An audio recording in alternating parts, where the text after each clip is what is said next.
Olá, graça e paz do Senhor Jesus seja com todos nós. Uma ótima segunda-feira para todos. Hoje é dia 31 de maio de 2021. Finalizamos aí já o mês de maio, né? O ano já está caminhando, já estamos chegando no meio já desse ano de 2021. O mês de maio já foi, mas o mês de junho já está aí. Nós renovamos as nossas esperanças no Senhor. Bom, vamos lá para o nosso devocional desta manhã.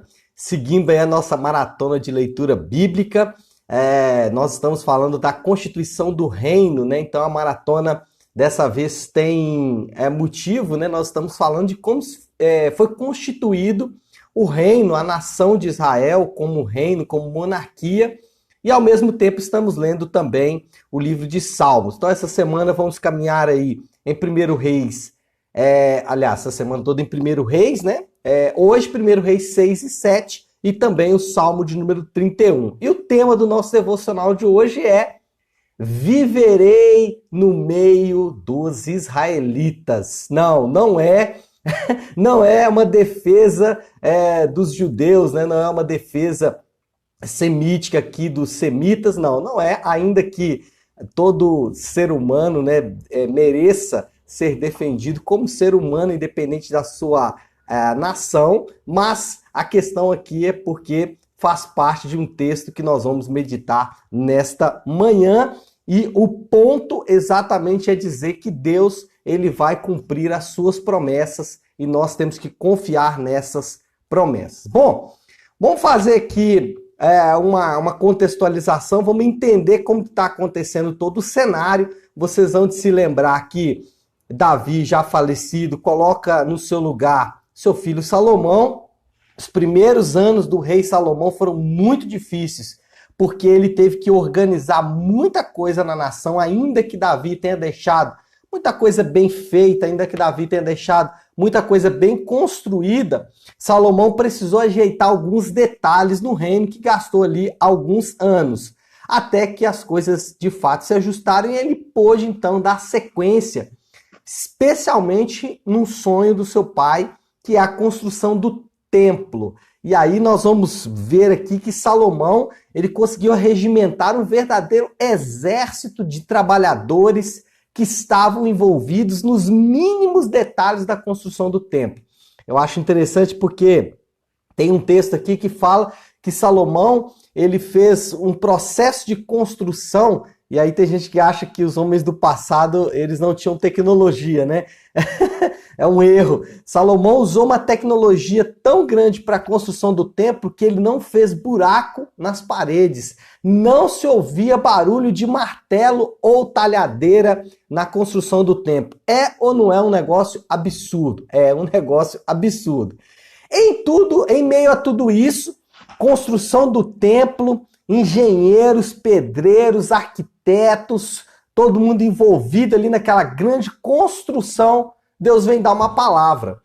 E muitos poderiam esperar ali de Deus uma palavra de ânimo, né? Uma palavra de esperança, né? E no meio de toda aquela construção, estamos construindo para Deus, né? Mas olha só qual foi o tom da palavra de Deus dada àquele povo. Se você puder aí, 1 Reis capítulo 6, versículo de número 11. Em meio à obra do templo, a palavra do Senhor veio a Salomão dizendo, capítulo 6, versículo 11. Quanto a esse templo que você está construindo, se você seguir os meus decretos, executar os meus juízos, obedecer a todos os meus mandamentos, cumprirei por meio de vocês a promessa que fiz a seu pai Davi. Viverei no meio dos israelitas, aqui está o tema, né? E não abandonarei Israel, o meu povo. Em outras palavras, olha, vocês estão construindo aí, beleza. Mas se vocês não obedecerem os meus mandamentos, de nada adianta isso aí. Não adianta construir esse templo maravilhoso, não adianta construir cada detalhe de ouro, de bronze, cada chanfradura, não adianta vocês fazerem nada disso se vocês não obedecerem aos meus mandamentos. Sabe como é que chama isso aqui no mundo real? Brincadeiras à parte, é claro que ele também era o mundo real. Mas sabe como é que chama isso aqui no nosso mundo? Banho de água fria. Banho de água fria. Deus está falando, olha, É lindo isso aí, é maravilhoso, mas se não obedecer, não adianta nada. Sabe o que Deus fez aqui, irmãos? Deus colocou a obra humana no seu devido lugar.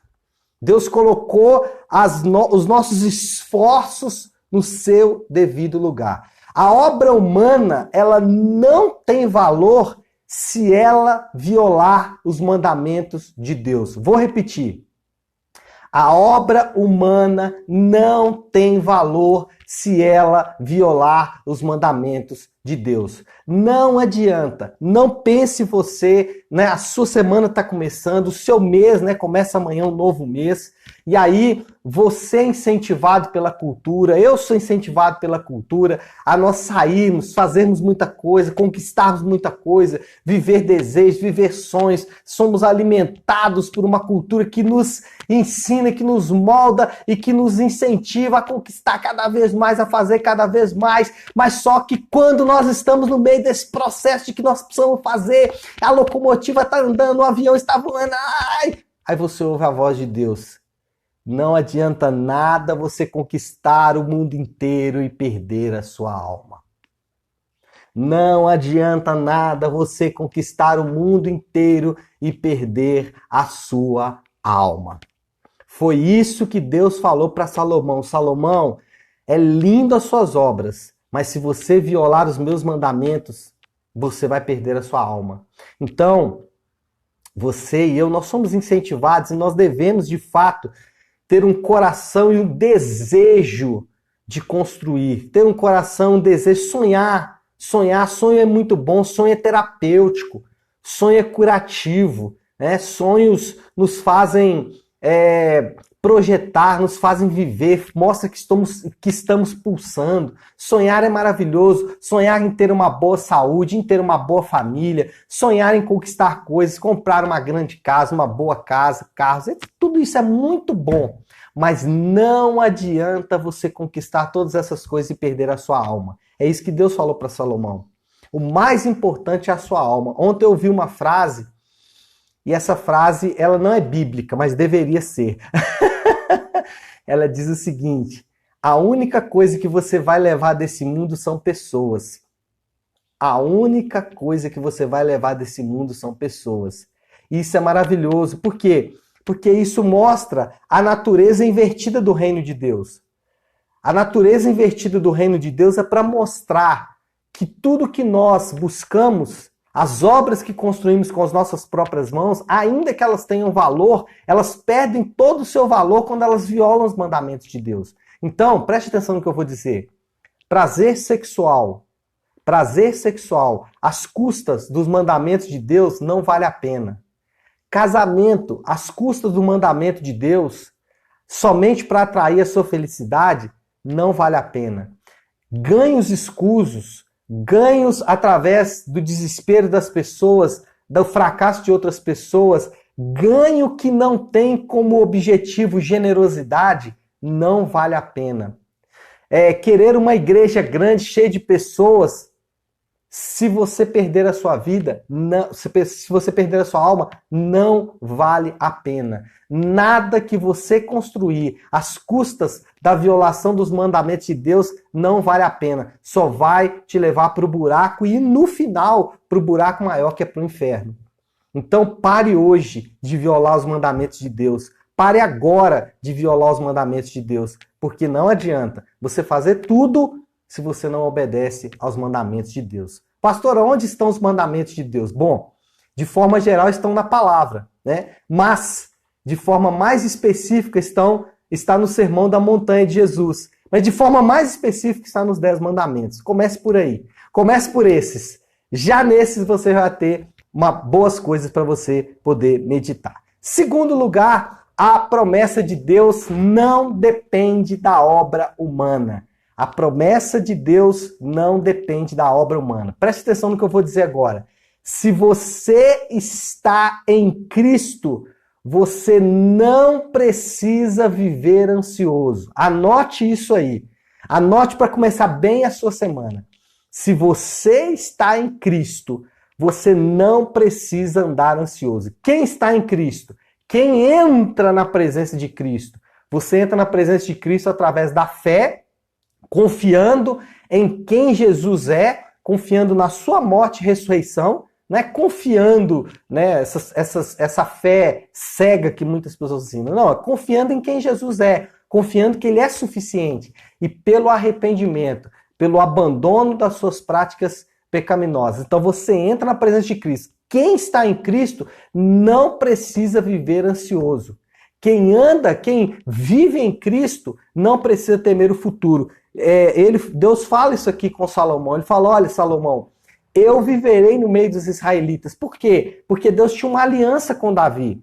Porque Deus tinha uma promessa feita a Davi. Porque Deus tinha uma promessa, porque Deus tinha uma aliança com Davi, Deus jamais abandonaria o povo de Israel. Então, se você está em Cristo, não precisa andar ansioso, não precisa ficar ansioso. Pode acalmar o seu coração, pode acalmar a sua alma. Se você está em Cristo, deixa eu dizer algo para você e eu espero que você preste bastante atenção. Quem está em Cristo, o mundo não pode te dar nada. O mundo não vai te dar nada. Sabe por quê? Porque tudo que o mundo te oferece, Cristo oferece muito mais. Então o mundo te oferece dinheiro, o mundo te oferece poder. Em Cristo você tem muito mais. Só que o mundo também não pode tirar nada de você. Você não pode perder nada. Quem está em Cristo não pode perder nada. Eu vi uma frase do Tim Keller, em algum dos seus livros, ele diz o seguinte: se Deus rasgou o seu próprio filho por nós, será que ele vai nos negar alguma outra coisa? Esse é um texto bíblico, está lá em Romanos. Se Deus não poupou o seu próprio filho, então por que você está ansioso? A sua ansiedade pode ter um outro fruto, pode ter uma outra fonte. Qual pode ser a fonte da sua ansiedade? Note que eu disse, se você está em Cristo. Eu comecei dizendo assim. Por quê? Sabe qual pode ser a fonte da sua ansiedade? É porque você não tem certeza que você está em Cristo. E aí é um problema, porque se você não tem certeza que você está em Cristo, provavelmente o Espírito Santo está trabalhando no seu coração para mostrar que precisa corrigir áreas na sua vida, que você não tem fé em Cristo como você acha, que você não entrou em Cristo pelo arrependimento, porque quem está em Cristo não vive ansioso, porque quem está em Cristo, ele sabe que ele já passou da morte para a vida, ele já foi transportado do reino das trevas para o reino do Filho do seu amor. Então, quem está em Cristo, ele não anda ansioso. Se você está ansioso, é óbvio, né, gente? Eu não estou falando aqui de uma patologia, eu não estou falando de uma doença da alma. Eu não estou falando de pessoas que têm um problema psicológico. Talvez o seu problema seja psicológico, e você precisa de tratamento. Eu estou falando daquelas ansiedades, eu estou falando daquelas preocupações que muitas vezes são pequenas preocupações, mas que tiram a nossa paz. Então, quem está em Cristo não precisa andar ansioso. E eu vou dizer para você, se você está em Cristo, não fique ansioso. Pode ficar tranquilo, você tem uma aliança com Deus. E a aliança dele é que ele viverá para sempre comigo e com você. Bom, nós vamos parar então por aqui. Vamos orar sobre tudo isso que nós falamos aí nessa manhã. Vamos começar muito bem, né, nossa semana, já bem alinhados com a palavra de Deus, alinhados com a vontade de Deus, alinhados com a direção de Deus, para viver uma semana debaixo da bênção de Deus. Lembrando que as nossas obras, violando os mandamentos de Deus, não vai levar em bom lugar, e quem está em Cristo não precisa viver ansioso.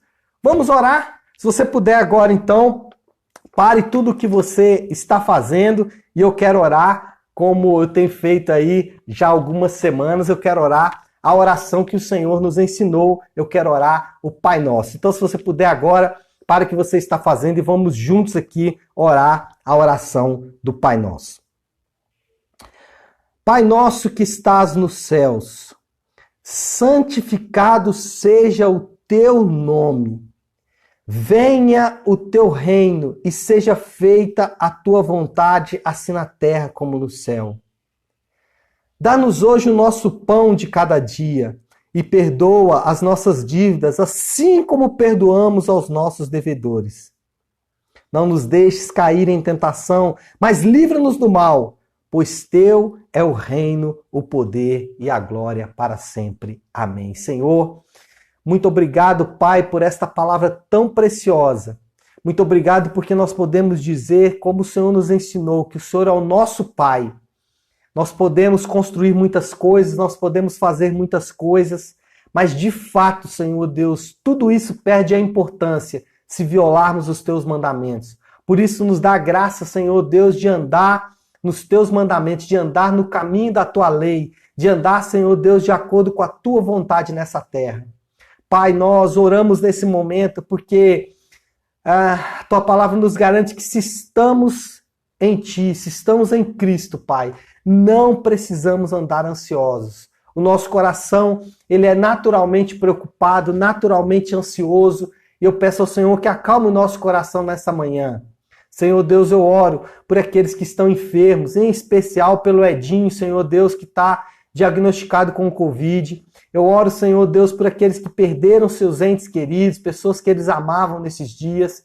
E eu oro por aqueles que têm enfrentado grandes dificuldades para levar o pão para suas mesas. Que o Senhor possa consolar e confortar, dando força a cada um, em nome de Jesus. Amém, amém e amém. Amém, pessoal?